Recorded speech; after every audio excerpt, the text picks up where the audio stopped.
আসসালামু আলাইকুম ভিউয়ার্স, আজকের গল্পে আমরা জানতে চলেছি হর্টন নামক এক হাতি খুঁজে পেয়েছিল একটি ছোট ফুলের ভিতরে এক নতুন দুনিয়া। যেই দুনিয়ায় থাকতো অনেক লোকজন, কিন্তু তারা খুবই ছোট ছিল। আর এই ছোট দুনিয়াটিকে হর্টন রক্ষা করার চেষ্টা করছিল। চলুন দেখে নেওয়া যাক হর্টন হেয়ারসে হু। এক্সপ্লেনেশন তো দেখছো, লাইক সাবস্ক্রাইব করতে ভুলো না জানো। গল্পের শুরুতে আমরা দেখতে পাই খুব সুন্দর একটি জঙ্গলের মাঝে হর্টন নামক একটি হাতি আনন্দ নিয়ে গোছল করছে। হঠাৎ হর্টন চিৎকার শুনতে পায়। হর্টন ভাবে তার কানে সমস্যা হয়েছে। কিছুক্ষণ পর হর্টন আবার সে আওয়াজ শুনতে পায়। তার মনে হয় কেউ সাহায্য চাচ্ছে। তখন হর্টন ছোট একটি দানা দেখতে পেয়ে সেই দানার পিছনে ছুটে। হর্টন ফুলের দানাটিকে খুঁজে পায় আর সেই দানাটি ক্লোভার ফ্লাওয়ারের মাঝে রেখে দেয়। হর্টন শোনার আর দেখার চেষ্টা করছিল, তখনই সে ক্যাঙ্গারুর সামনে পড়ে। ক্যাঙ্গারু নিজেকে এই জঙ্গলের রানী মনে করে সে সবাইকে শাসিয়ে রাখে। হর্টন ক্যাঙ্গারুকে বোঝানোর চেষ্টা করে যে কেউ সাহায্য চাচ্ছে, কিন্তু ক্যাঙ্গারু হর্টনকে বলে সে কোনো কিছু শুনতে পারছে না। হর্টন যেন এমন পাগলামো আর না করে। ক্যাঙ্গারু চলে যায়। তখন হর্টন সেই দানাটির মাঝে আওয়াজ দেওয়ার চেষ্টা করে, আর আমরা দেখতে পাই আসলেই হর্টন সত্য বলছে, কারণ সেই দানাটির মাঝে আলাদাই এক দুনিয়া ছিল। শুধু দুনিয়া ছিল তাই নয়, সেখানে অনেক লোকও ছিল যাদের আমাদের মতোই ফ্যামিলি ছিল, স্কুল ছিল, ঘনবসতিপূর্ণ এক দুনিয়া ছিল। সেখানে একজন মেয়র ছিল যার 96টি কন্যা সন্তান ছিল আর একজন পুত্র সন্তান ছিল। মেয়র তার প্রতিটি সন্তানকে সময় দিত, যদিও সেটি খুব স্বল্প। মেয়র তার ছেলের সাথে কথা বলার চেষ্টা করত, কিন্তু মেয়রের ছেলে জোজো শুধু শুনে যেত, কখনোই কথা বলতো না।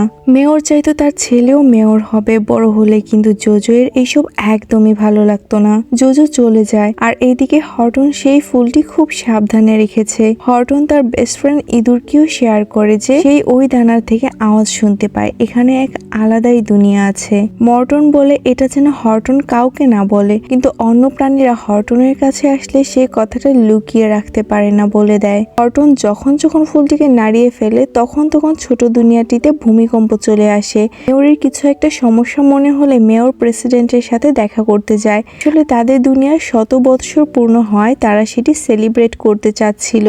মেয়র বলে সেটা পোস্টপোন করে দিতে।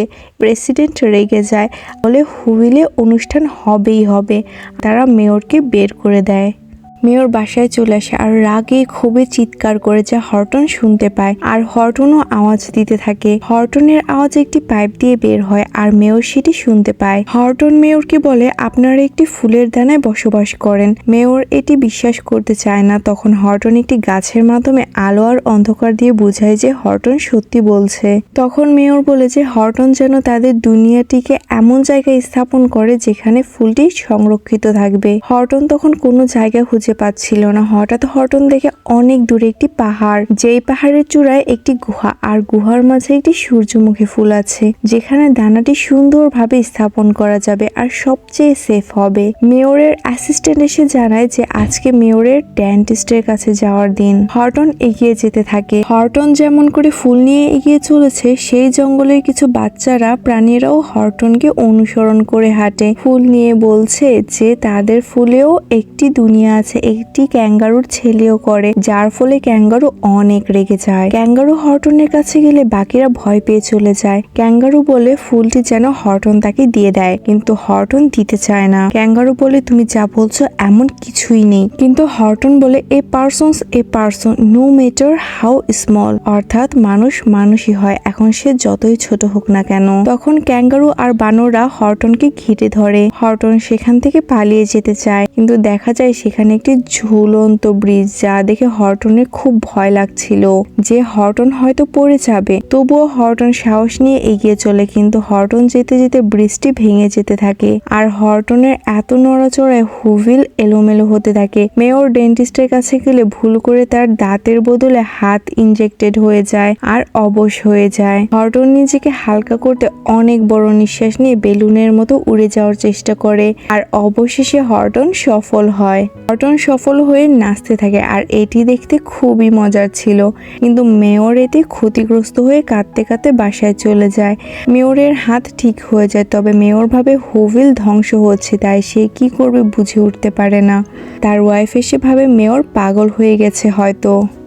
মেয়রের ওয়াইফ মেয়রকে রেস্ট নিতে বলে আর চিন্তা করতে নিষেধ করে চলে যায়। তারপর মেয়র হর্টনকে জিজ্ঞেস করে, তুমি কি এখনো সেফ প্লেসে যেতে পারোনি? হর্টন বলে সে যাচ্ছে। মেয়র হর্টনকে বলে তার 96টি মেয়ে আর একটি ছেলে, আর তারা সবাই নাকি একটি ওয়াশরুমই ইউজ করে। মেয়রের ওয়াইফ মেয়রকে ডাকে যেন মেয়র তার সন্তানদের গুড নাইট বলে। মেয়র গুড নাইট বলতে গেলে দেখা যায় একজন মেয়ে পানি খেতে চাচ্ছে, আর তারপরে একে একে সবাই পানি খেতে চায়। মেয়র সবার জন্য পানি নিয়ে আসছিল। তখন জোজো এর সাথে দেখা হয়। জোজো মেয়রকে কিছু না বলে এক আলাদা জায়গায় চলে যায়, যেখানে একটি আলাদা বিল্ডিং ছিল। সেই বিল্ডিং এ কি আছে সেটা আমাদের দেখানো হয় না। আর এইদিকে দেখা যায় ক্যাঙ্গারু একটি ঈগল পাখির কাছে গেছে, আর যে বলছে হর্টন সব বাচ্চাদের ভুল শিক্ষা দিচ্ছে। হর্টন নিজেও পাগল, বাকি বাচ্চাদেরও পাগল বানিয়ে ফেলছে। ব্লাড যেন হর্টনের ফুলটি নিয়ে দূরে ফেলে দেয়। ব্লাড রাজি হয়ে যায় আর চলে যায় হর্টনকে ধরতে।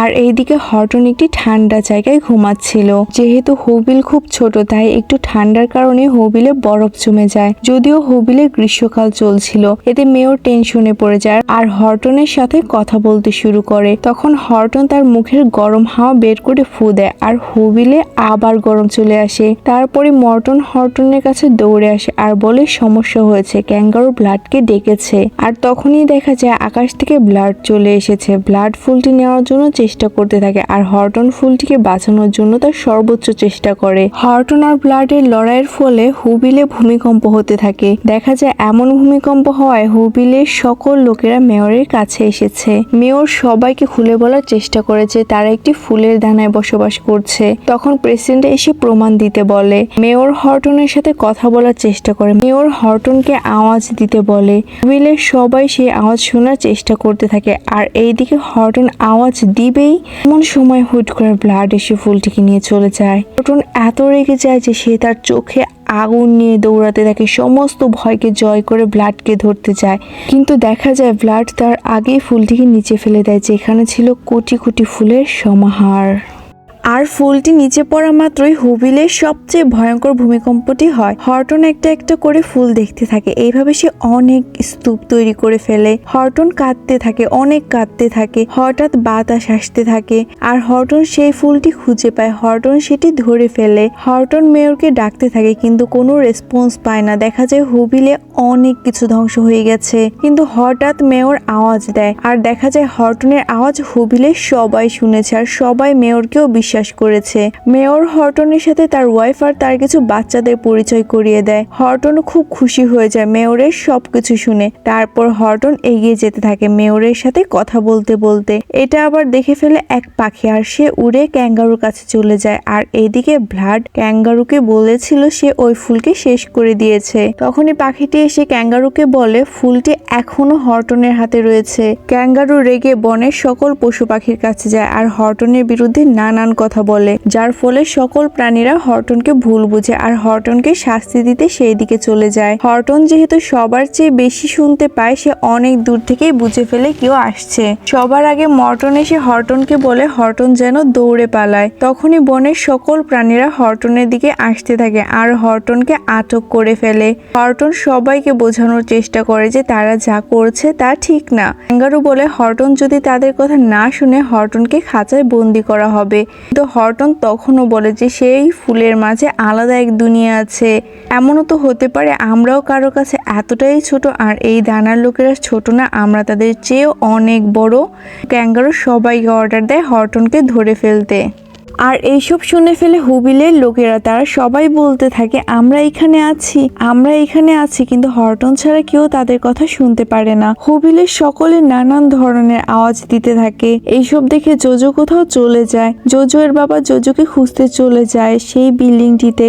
বানররা হর্টনকে ধরে টেনে সেই খাঁচায় নিয়ে যেতে থাকে। হর্টন প্রবেশ করতে চায় না। বানররা হর্টনকে লাঠি দ্বারা আঘাত করতে থাকে, তবুও হর্টন হার মানে না। এই সিনটাতে আমার আসলে খুবই খারাপ লেগেছে যে একটা এলিফ্যান্ট নিঃস্বার্থভাবে কতটা আঘাত সহ্য করছে একটি অজানা দুনিয়ার জন্য। জোজো এর বাবা সেই বিল্ডিং এ প্রবেশ করে দেখে জোজো অনেক বড় বড় ঘন্টা বাজাচ্ছে। আওয়াজ তৈরি করার এক ধরনের মেশিনই বানিয়ে ফেলেছে জোজো। আর জোজো তার মেশিনটি অন করলে অনেক বড় এক আওয়াজ আকাশ ভেদ করে যাচ্ছিল। আর জোজো একটি মাইক নিয়ে উপরে যেতে থাকে। আর এইদিকে ক্যাঙ্গারু এলিফ্যান্ট থেকে সেই ফুলটি নিয়ে যেতে সক্ষম হয়ে যায়। আর সে ওই ফুলটি অ্যাসিডের মাঝে মাঝে ফেলে দিতে যাচ্ছিল। হুভিলের সবাই তার সর্বোচ্চ চেষ্টা করতে থাকে। জোজো দৌড়াতে থাকে, ক্যাঙ্গারু ফুলটি ফেলে দেয়। জোজো জোরে বলে ওঠে ইয়প, আর তখনই সব আওয়াজ আকাশ ভেদ করে বাহিরে এসে পড়ে, আর সেই ফুলটি ক্যাঙ্গারুর ছেলে ধরে ফেলে। সকলেই বলে যে তারা সবাই সেই আওয়াজ শুনতে পেরেছে।